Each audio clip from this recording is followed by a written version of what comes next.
Et nous voilà de retour sur le plateau d'Un temps pour tous pour Radio Localities dans le cadre de cette 30e marche des fiertés à Toulouse.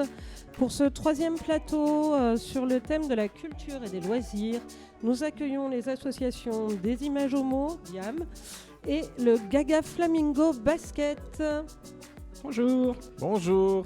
Donc Anne-Catherine et Romain qui vont pouvoir commencer par nous expliquer quelles sont vos activités.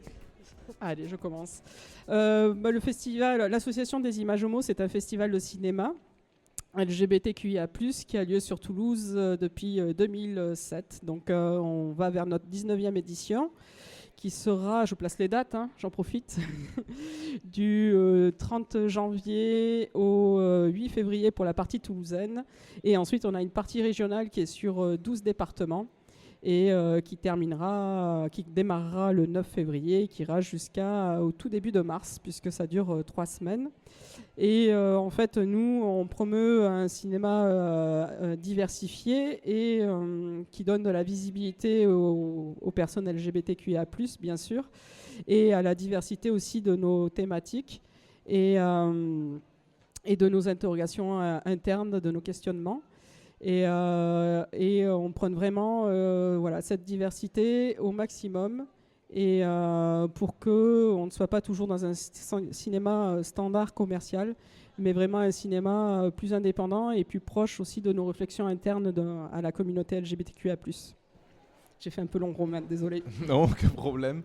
Merci beaucoup. Donc, les Gaga Flamingo Basket, c'est une association de basket inclusive, donc pour les personnes LGBTQIA+.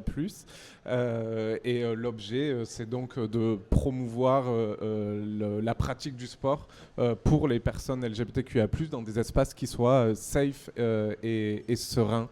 Voilà, en gros, pour l'association. J'ai envie de commencer par une question toute bête peut-être, mais est-ce que le fait de promouvoir une façon de s'organiser, que ce soit un cinéma différent ou une façon de s'organiser différente, est-ce que ça vous amène à également promouvoir un regard critique sur la pratique, on va dire, ordinaire et mainstream, que ce soit du sport ou du cinéma ?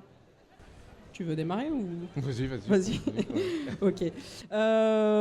Oui, bien sûr, puisque nous, par exemple, ce qu'on constate, c'est que dans le cinéma commercial, déjà, il a fallu attendre, on va dire, ces dernières années pour que les thématiques LGBTQIA+, ou les personnages soient un peu plus présents dans le cinéma.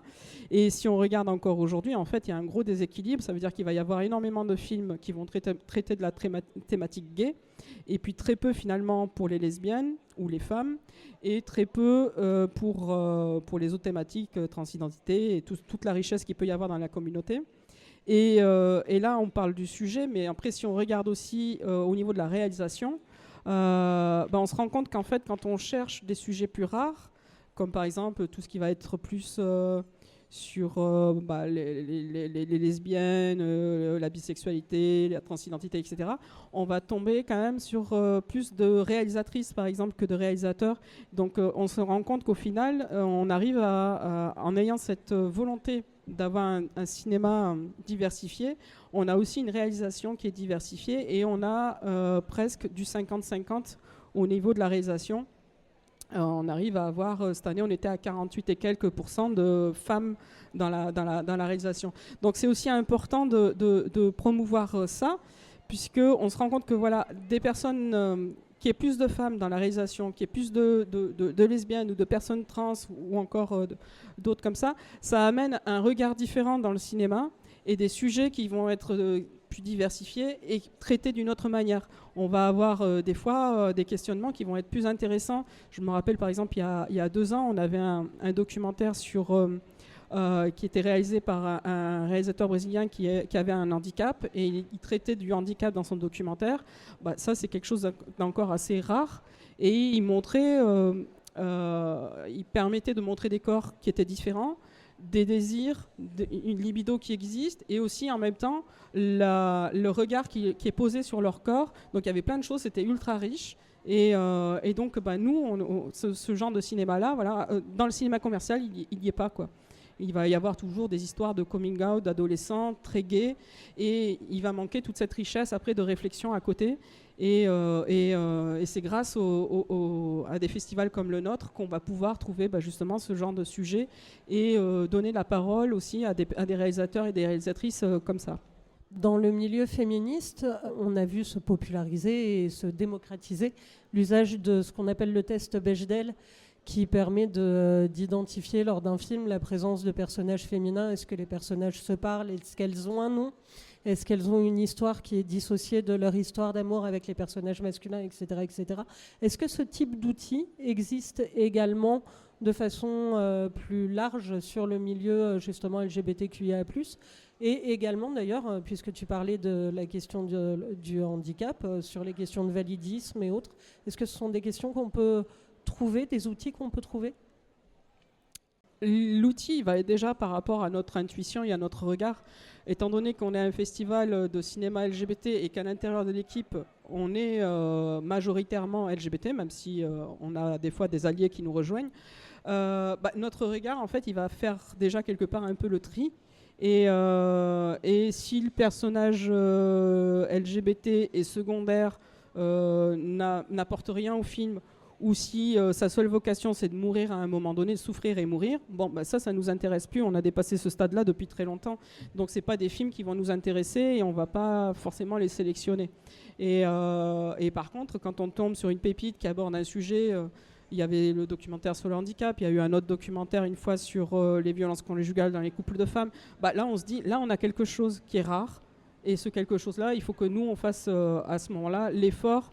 Je parle bien d'effort parce que, étant donné qu'on est majoritairement dans l'équipe bénévole, c'est des documentaires qui souvent on va devoir les traduire nous-mêmes et faire les sous-titres. Et donc là, on va mettre le paquet parce que ça nous semble indispensable de leur donner une visibilité.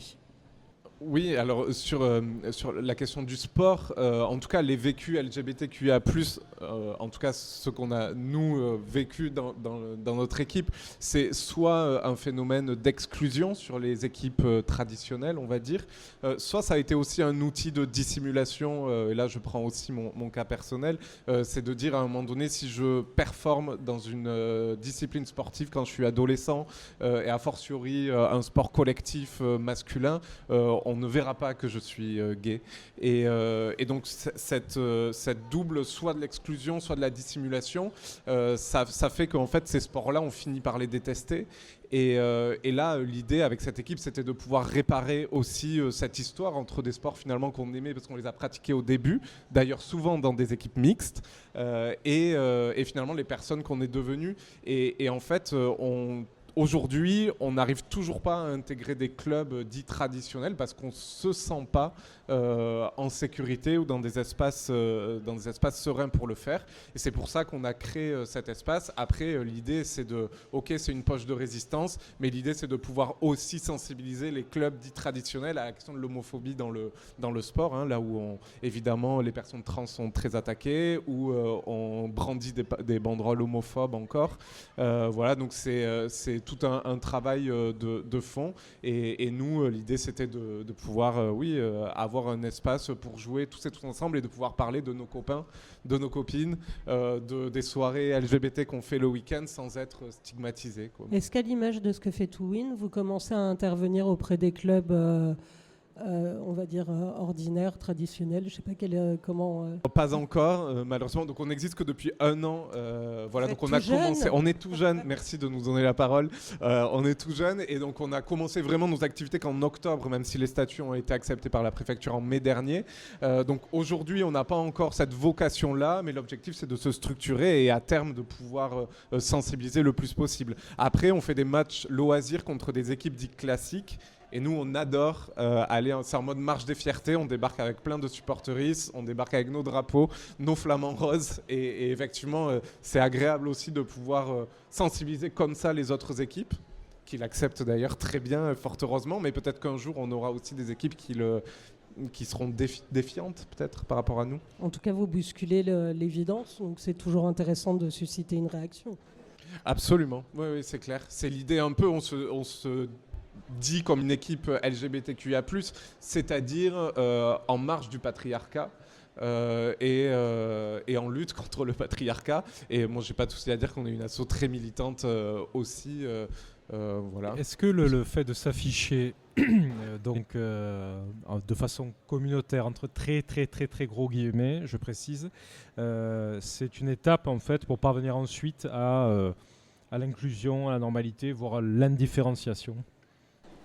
C'est une question très complexe. Moi, sur la question de la communauté, je trouve ça très beau, le mot communauté, et je trouve ça très bien, parce qu'il y a des endroits où on a besoin d'être aussi entre nous. Encore une fois, ce n'est pas l'objectif des Gaga Flamingo, qui est une équipe inclusive, donc à destination évidemment des personnes LGBTQIA+, mais il y a aussi des personnes hétéros qui jouent avec nous. On ne demande pas l'orientation sexuelle pour le recrutement, mais en fait, naturellement, les personnes qui cherchent ces espaces-là viennent. Comment dire sur la question de la différence, en fait, on est présumé hétérosexuel. Donc du coup, on a directement une peau d'hétérosexuel, et l'idée du coming out, de le dire, de s'afficher et de pouvoir créer ces espaces-là, c'est aussi de se débarrasser de cette peau, et c'est aussi très important. Le jour où on ne naîtra plus présumé hétérosexuel, à la limite, pourquoi pas l'indifférenciation. Aujourd'hui, c'est très important politiquement d'affirmer qui on est, d'être visible, de le dire haut et fort. Anne-Catherine ? Oui.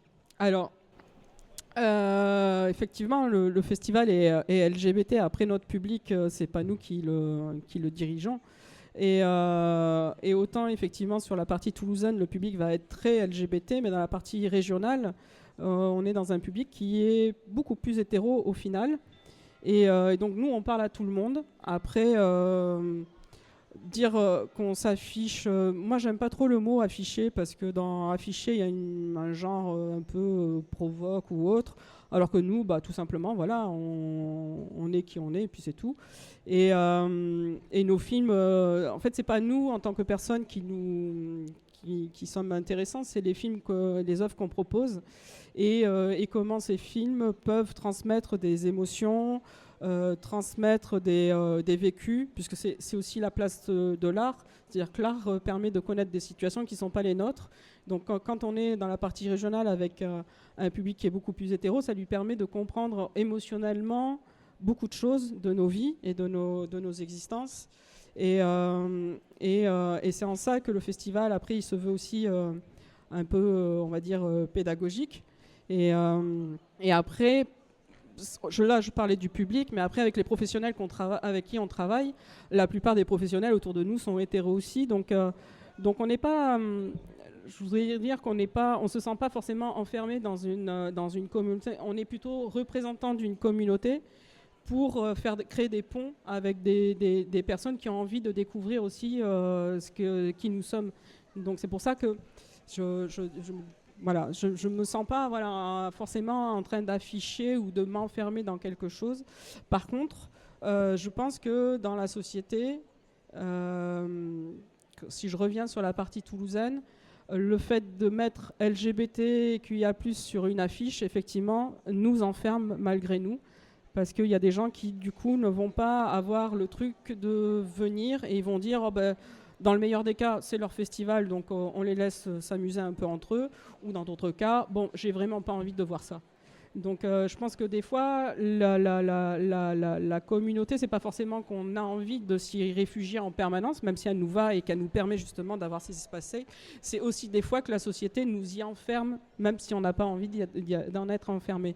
Et que finalement, dans la partie rurale, on est dans quelque chose qui nous en sort, parce que justement, on est avec des personnes qui elles-mêmes finalement sont enfermées dans quelque chose qui est que l'isolement dans le monde rural, l'isolement, le fait que l'offre culturelle elle est beaucoup plus réduite, et que ce soir-là c'est un film LGBT et ça leur convient totalement finalement, et qu'ils vont pas se dire oh non, c'est un film qui va évoquer les LGBT, alors fuyons, évitons.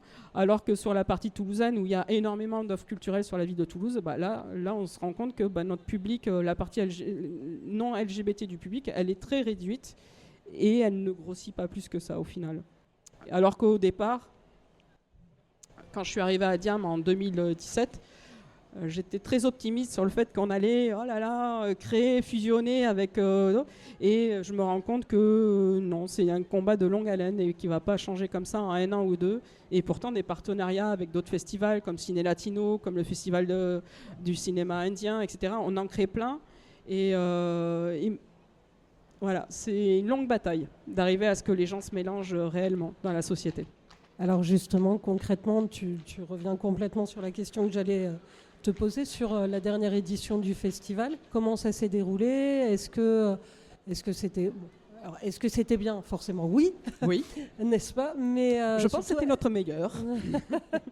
L'année de la maturité. C'est pas ce qu'on dit. L'année de la maturité, ça c'est merveilleux. L'album, la maturité. Mais en termes de fréquentation, justement, comment ça se passe ? Et est-ce que c'est satisfaisant ? Sur quoi vous avez envie de travailler plus ? Sur quoi vous avez l'impression que vous avez besoin de soutien, peut-être ? Comment ça se passe ? Satisfaisant, les chiffres sont en hausse. Le taux de fréquentation dans les salles, dans la partie toulousaine, on était à un peu plus de 90 spectateurs par projection. Donc c'est meilleur que l'an dernier où on était à 89, etc. Et tout. Donc là, il y a une hausse. Après, on se rend compte qu'il y a des écarts. Le public est... en fait, c'est pas un public, c'est des publics. Donc il y a des œuvres. Notre partie... on va se faire une autocritique là. Notre partie qui était plus sur les thématiques lesbiennes n'a pas attiré beaucoup de spectatrices. Donc on se questionne là-dessus. Après, il y a eu de très beaux succès, évidemment. Les courts-métrages, les documentaires, c'est vraiment notre plus-value à Diam. Et pour la partie régionale, il y a une hausse, hein, c'est clair. On était à plus de 80 projections cette année. Il y a des associations de LGBT du monde rural qui nous demandent de pouvoir faire des projections. Je pense par exemple au département des Hautes-Pyrénées, c'était un département qui s'est ajouté dans notre programmation et avec plusieurs projections d'un coup. On sent vraiment que dans la partie rurale, il y a un vrai développement qui finalement accompagne ce qu'on voit aussi sur les marches des fiertés, puisqu'il y a beaucoup plus de marches de fierté dans le monde rural aujourd'hui. Il y a aussi cette partie-là pour nous. Voilà, on nous sollicite, on nous demande, et donc nous, on essaye de répondre aux demandes. Et quand il y a une association ou des bénévoles locaux qui nous disent est-ce qu'on peut faire une projection, on essaye de créer quelque chose avec eux, de dire ok, mais alors il nous faut un cinéma qui va accompagner. Nous, on va proposer les œuvres, on va proposer la com, les programmes et les affiches. Et donc oui, ça se développe. Après, quels sont nos besoins ? C'est comme le festival se développe, on s'est professionnalisé, ça veut dire qu'on a des salariés à l'année maintenant. Et évidemment, ça nous demande de diversifier aussi nos financements. Ça peut pas être que la partie billetterie, ça veut dire que certes, la partie billetterie est positive, elle est bénéficiaire, mais elle ne suffit pas pour faire vivre le festival. Donc évidemment, c'est tous nos partenaires publicitaires qui nous aident. En achetant les petites pubs, ils nous aident à maintenir le festival à flot, c'est les subventions. Et c'est là où on doit s'améliorer aussi en interne, c'est la recherche de mécènes. Ça veut dire qu'au niveau des entreprises qui auraient envie comme ça de montrer l'inclusivité et de soutenir une démarche comme la nôtre, qui est... je veux juste rajouter un petit détail sur le cinéma. J'ai parlé tout à l'heure de partage et d'émotion. En fait, il y a aussi une question de représentation. Quand on est en questionnement, j'allais dire jeune, mais c'est un peu cliché, on peut être aussi en questionnement plus âgé. En fait, des fois, une œuvre, ça va répondre à plein de questions. Et une œuvre, c'est plus facile d'aller voir un film en salle ou même à la télé chez soi que d'aller, surtout si on est dans le monde rural, d'aller rencontrer une association qui peut être très loin et qui va demander des fois un courage. Regarder un film, on est dans un espace plus privé, intime. Donc c'est aussi ça, le Festival Diam, c'est de permettre à des gens de trouver des réponses et des représentations et des modèles. Et c'est pour ça qu'on tient à ce que les personnages LGBT ne soient pas toujours en souffrance. Et on ne parle pas d'homophobie, d'LGBT-phobie. Nous, on parle d'être comme on est avec nos questions internes et notre vision de la société et comment on aimerait qu'elle progresse. Voilà. J'étais un peu longue, hein, je le sens. Désolée.